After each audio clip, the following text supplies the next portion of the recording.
Good evening, ladies and gentlemen. As you can see, I am most definitely not Rod Serling, and this is most definitely not The Twilight Zone. What you are about to embark on tonight is not a series about sight and sound and weirdness and all that stuff.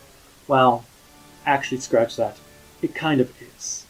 I am the Kaiju no Kami, and Halloween month is going to continue with a look at Mill Creek's recent Blu-ray release of Neo Ultra Q.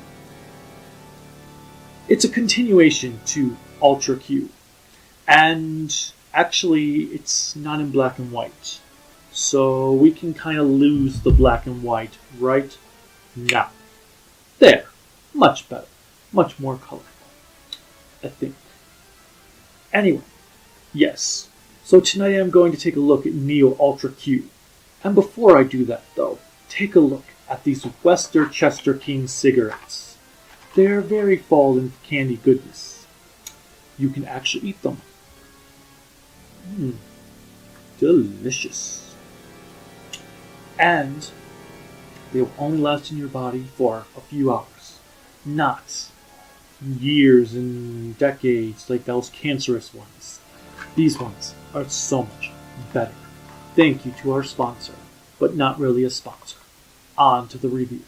In 2013, Tsuburaya revisited their pre-Ultraman roots with a new 12-episode series titled Neo Ultra Q. Despite there being another Ultra Q serial in the early 2000s that utilized the subtitles Dark Fantasy, Neo Ultra Q was meant to act as a direct sequel to the original show, though there is nothing said in the show at all that unifies the two. None of the characters, monsters, or situations from the original series are mentioned, which is very disappointing for those looking for a connection as had been advertised. Nevertheless, Neo Ultra Q does follow the same formula as its 50-year-old brethren, with each episode being a self-contained story set in one universe. I think. I mean, they do. But the way some of the stories end make you think that each story is in its own individual universe. It's confusing. Let's just get this review started with the heroes. Like the original Ultra Q, Neo Ultra Q features a trio of characters that show up in multiple episodes. They include a psychologist named Jin Haibara, reporter Emiko Wadarase, and bartender Shohei Shirayama. To Toku fans, Emiko may look the most familiar of the three, as she is played by Shinken Pink's Rin Takanashi. Actor and director Seiichi Tanabe portrays Jin, while Hiroyuki Onoe is Shohei. Throughout the show, it is quite apparent Shohei is in love with Emiko, which is specifically shown in an episode where Emiko is taken hostage by a bunch of monster-loving terrorists, and Shohei tries to single-handedly rescue her. なんだ!人質を助けたい。大切な人が中にいるんだ。 Emiko believes men and monsters can coexist, while also not being afraid to stand up to alien beings, as shown in one story when an alien is going to abduct a woman who has fulfilled a contract she made with him in order to look beautiful. 私、ミキさんを連れて行かせない。私はこれの所有権を持っている。もしあなたがこれを持っていけば、恐喝罪並びに She attempts to make a trade that involves finding something the extraterrestrial would find even prettier than the woman. Their professor friend, Yashima, comes to realize these aliens feed on negative energy and creates a device that can steal negative energy from people.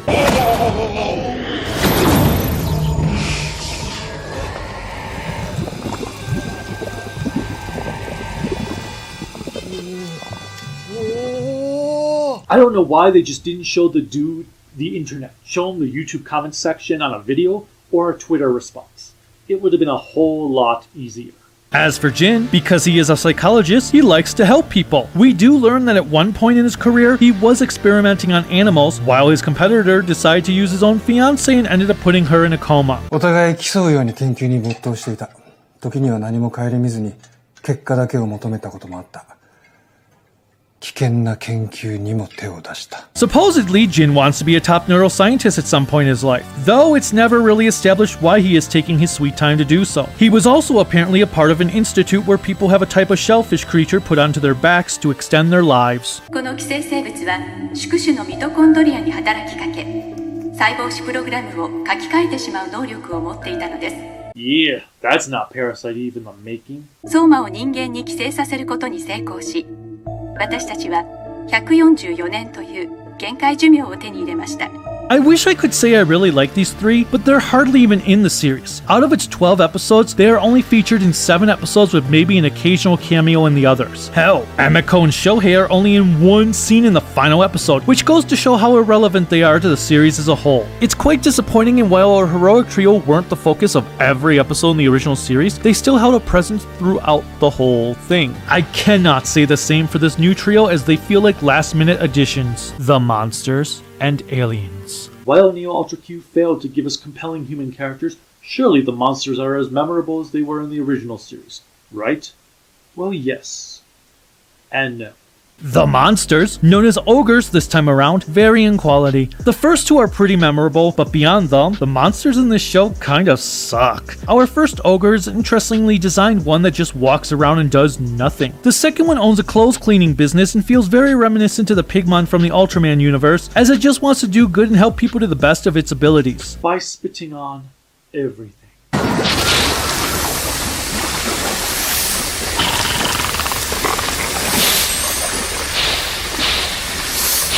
After that, there's an ugly-ass stinky troll with a big nose, a demon-looking rock thing, an armada of turtle-like creatures, and one made out of garbage that can repair objects.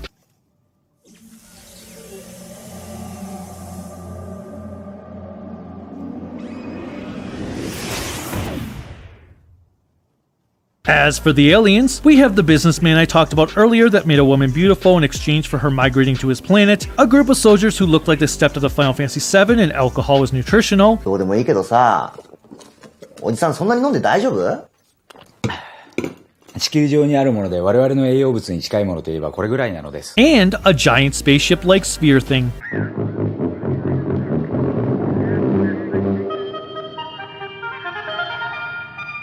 Lastly, there's a town of homunculi who don't talk while being able to read minds. They were originally made to be servants of mankind, but soon wanted independence and legally purchased a settlement to inhabit. They were a neat idea that was sadly wasted, as they only made an appearance in one episode and were never mentioned again. どうしたの翔平君。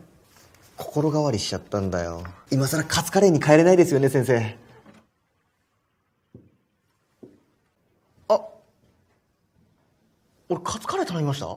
In fact, that is a major issue with this show. Most of the beings that appear in the show are wasted, as nothing comes out of half of them. As soon as the episode ends, that's it, outside of one quick instance where Emiko shows off a picture of the ogres to some ogre haters. What makes even less sense is the rocky demon creature seems to take over the world at the end of his episode, only to never be mentioned again.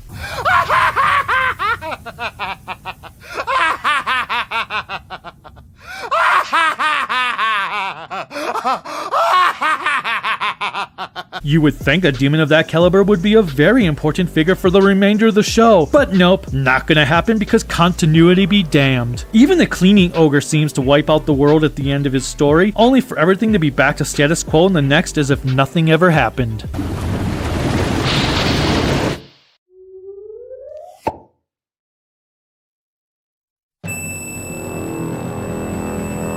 Oh great, he just whitewashed the world. The effects and music. The effects are fine for what they are. As for the music, The opening theme from the original show is used and is really the only highlight I can give.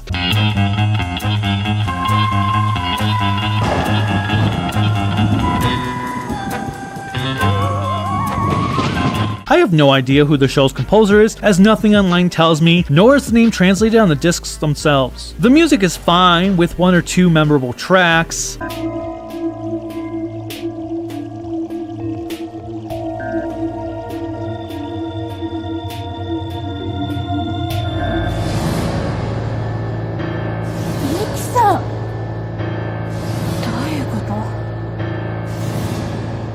However, everything else is pretty forgettable. There is no ending theme for the show. As for the effects, they're also average. I didn't witness anything truly terrible. That also means I didn't notice anything spectacular either. The worst aspect is the filter they have over the video. The colors look muted and murky, as if the show is trying to copy the look and style of Garo, only it fails in that aspect. I don't like it. In fact, I believe it is the same terrible filter Tsuburaya used on the Origin Saga for Ultraman Orb. It didn't work for me there, and it sure as hell doesn't work for me here. It's like they wanted to put the show in black and white, only to be too afraid to do so because of the attitudes of modern audiences when it comes to black and white, so they went with what they thought was a happy medium. Either way, it sucked my enjoyment out of the show just as much as the color was. At least there were some neat parkour, stunts, and camera work in one episode.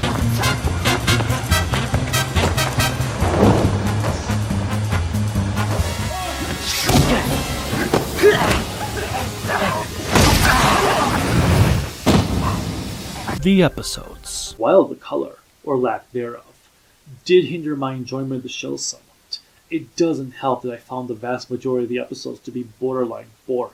Ultra Q has always been compared to being the Japanese equivalent to the Twilight Zone. It makes sense, which is why I am going to say that Neo Ultra Q is to Ultra Q what the 1980s remake of the Twilight Zone is to the original. It's a joyless extension of stories that managed to miss the mark on what made the original enjoyable. There are a lot of really solid ideas that get bogged down in dour bullshit that makes the stories a chore to sit through. It doesn't help that, like a lot of the episodes from the 1980s Twilight Zone series, the endings leave a lot to be desired. 2/3 of the episodes found in this show feel unfinished, as if the production team did not have time to finish the narrative. The stories just stop rather than end. It was very frustrating, especially when there was that rare occasion of a tale keeping me engaged in its entirety, only for what was supposed to be the ending to sour the experience. This happened numerous times, as with the aforementioned rock demon creature, the one with the homunculi, to even the finale. The whole show feels undercooked. There were maybe 3 episodes of the entire thing I can say I legitimately liked due to this nature, with the best episode of the series easily being the premiere, Quo Vadis. Quo Vadis features a poor ogre who is just trying to get some exercise by taking a walk, only to be constantly hounded by a group of onlookers and attackers. It doesn't go out of its way to fight back, it just keeps to its path and tries to ignore the belligerent noise around it.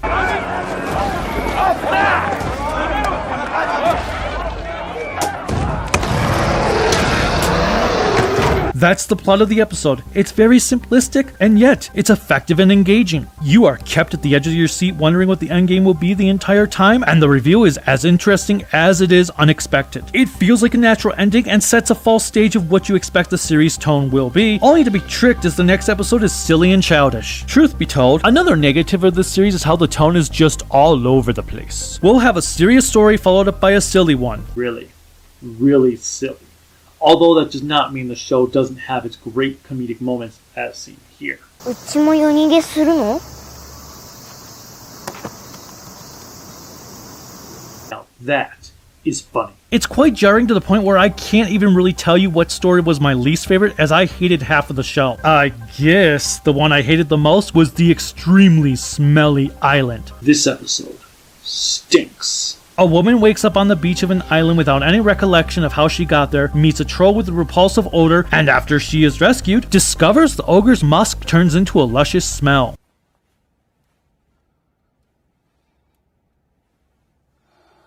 She returns to the island to collect the creature's mucus and builds herself a successful perfume company out of it. Or maybe she was already the CEO of the company and this just put her at the top of the market? I have no idea, as it is never explained. She just instantly becomes a billionaire from the product overnight because of course she does. Soon the troll is discovered and the army is called in to deal with the menace, leaving the woman in a panic, at least until the random ass ending occurs.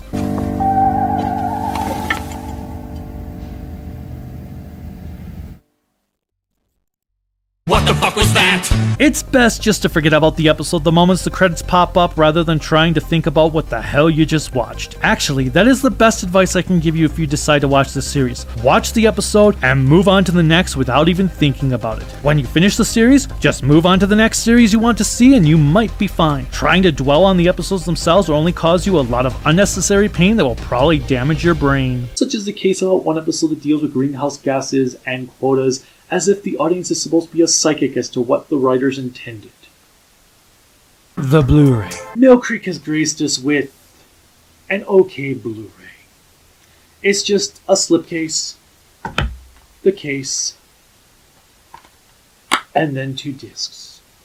No booklet talking about the episodes or anything, just 2 discs. The video and audio quality is adequate, however the subtitles are all over the place in quality. There are frequent grammatical errors with lines that are missing keywords like the or to lines missing entirely. It also doesn't help that the subtitles will often fly by before you've had the chance to read them, especially during the opening narration as the credits pass by, since apparently knowing the actor's name is more important than being able to know what the narrator is telling you. それはとてつもない異変の前兆かもしれません。人間には計り知れない現象が今始まろうとしています。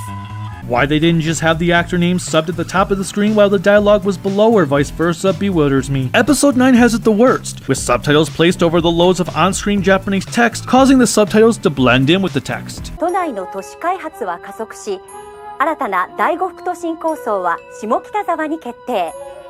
企業による高層ビル建設競争が始まっています。都内の都市開発は加速し、新たな第5副都心構想は下北沢に決定。企業による高層ビル建設競争が始まっています。Nope, even zooming in is still not working. Once again I ask, would it have been that hard to have the text at the top of the screen? Neo Ultra Q was an unmitigated mess. There were just way too many episodes without a climax, as if the show had been cancelled before completion. Furthermore, the vast majority of the episodes were utterly boring to sit through. As such, I am going to give Neo Ultra Q a generous 2 out of 5 grown-ups in spandex. If you like the original show, by all means give this one a shot.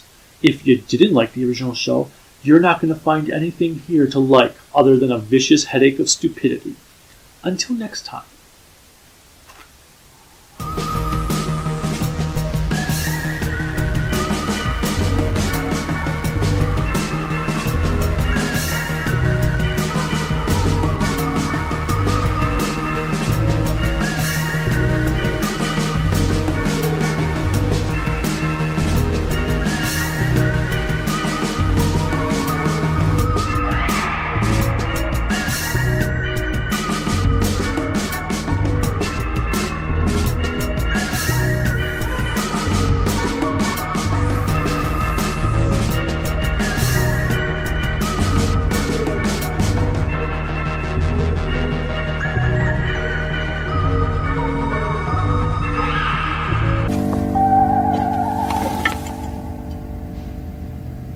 Honey, you got real ugly.